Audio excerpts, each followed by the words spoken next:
Hey guys, it's another video. I'm back, hopefully you're back. Hello if you're new.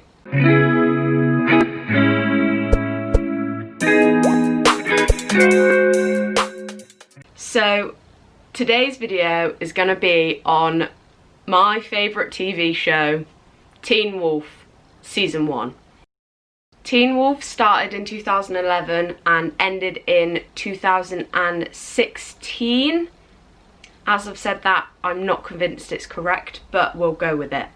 I'm doing this video today because I recently started rewatching Teen Wolf for like the a billionth time, and I haven't watched it in a hot sec, to be honest, and I just thought this time I need to commit.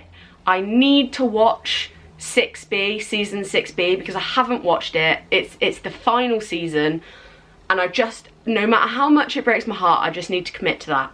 But also because Teen Wolf brings so much joy to my heart. Like, it's just, no matter how cringy it can be perceived as well. I just love it so much, and I just thought, you know, people could do with a bit of good TV that also doesn't require a lot of effort to watch. Arguably, the ideal TV show. So, Teen Wolf, definitely perceived as just for the gals.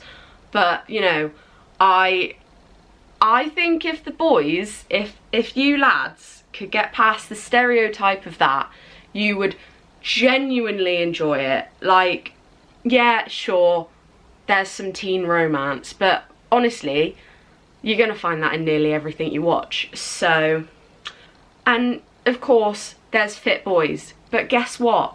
There's also some fit gals. There's someone for everyone to appreciate in this show. But it also has some mystery, crime-solving vibes, and a lot of fights. You know, they're werewolves. But also a whole lot of sarcasm coming from one Stiles Stilinski. If you do watch this video and then proceed to watch Teen Wolf, I need to just tell you now, okay, please just push through season 1. I know it's not that great, but it gets so much better, okay? I'm talking specifically about season 3B. Oh, just push through, please. You will not regret it. So, just to give you some context, I'm gonna sort of run through the key main characters that I can, that won't, well, they won't spoil anything, but the key characters for the season. So, our main man is one Scott McCall, okay? He gets bitten by a werewolf, Teen Wolf, and he, now with these powers, has to somehow figure out how to do life, whilst also being a bit furry sometimes. He's, you know, he gets up to quite a lot of shenanigans in the show, and to accompany him in those shenanigans is my favourite person, Stiles Stilinski. Just FYI, Stiles is his nickname. We never actually fully learn his first name, I don't believe. It's something like Mikaslaw or Mikaslaw, or I really don't know how to pronounce it. I believe it's Polish. He's named after his grandfather on his mother's side. So yeah, don't hear Stiles Stilinski and be like, they called their kid Stiles Stilinski. No, Stiles comes from Stilinski, as far as I'm aware. So he's the son of the sheriff of Beacon Hills, which you probably wouldn't realise, because he is literally a troublemaker. He is troublemaker epitome. He's got a knack for getting in places and being in situations he really shouldn't be. He's always listening in on the police radio, like, you know, he knows what all of the like codes mean, and he gets involved when he shouldn't. But, you know, he is my favourite character, and also, in my humble, honest opinion, he carries the entire show on his shoulders. There are a few more people I'm going to introduce. So, Derek Hale is our main mystery man, okay? He tends to just sort of pop up out of nowhere, sort of sometimes in the background, and then just disappear into thin air as well. It's not really a spoiler, kind of is. You find out in the first episode, so he's also a werewolf, just so everyone knows. And we learn in episode 1 that Derek Hale's entire family died in a fire, house fire, 6 years ago. He's just strong bad boy vibes. He is, Tyler Hoechlin, who plays him, is very attractive, very fit. I have been known to get distracted from what's going on in the show because I've been appreciating him a lot, especially season 3.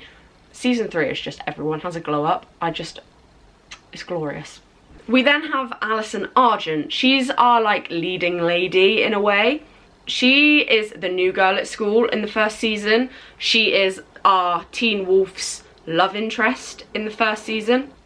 But also her family is quite a big secret that makes the young romance kind of difficult. But again, not gonna spoil it. I also need to mention Lydia Martin and Jackson Whitmore. They don't seem key, but they end up being key. It's kind of one of those ones where it's a bit like, wait, what? But they are. They're the power couple of the school, okay? Classic. They're both rich kids, they're both popular. Jackson is the captain of the lacrosse team. Lydia is one smart cookie, but she keeps it a secret. And just, to be honest, they're kind of dicks to begin with. Actually, Jackson's a dick the entire time he's in the show, but what can you do? And also, Stiles has had a crush on Lydia since like the 4th grade, I think he says.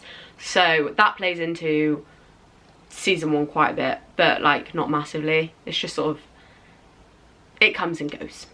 We're talking season 1 in this one. I was going to do season 1 and 2, but then I had more to say about season 1 than expected. So the main storyline of season 1 is Scott gets bitten while he's out in the woods looking for a dead body with Stiles. We later learn we don't actually know who the alpha werewolf that bit him is, and the dead body later, the who it is low-key kind of important, but to begin with, she's just a dead body in the woods. So while all of Scott gets his fairy wolfy powers, he's experiencing, you know, young love. We've all been there.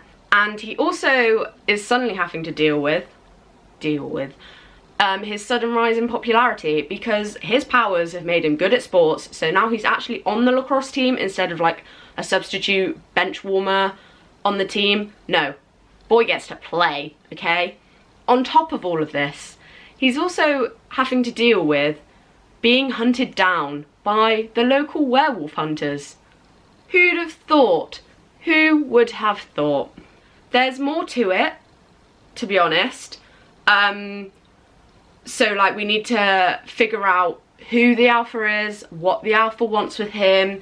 There's a lot of breaking of moral codes and like false murder accusations, some low-key sinister revenge plots, but I can't get into that too much without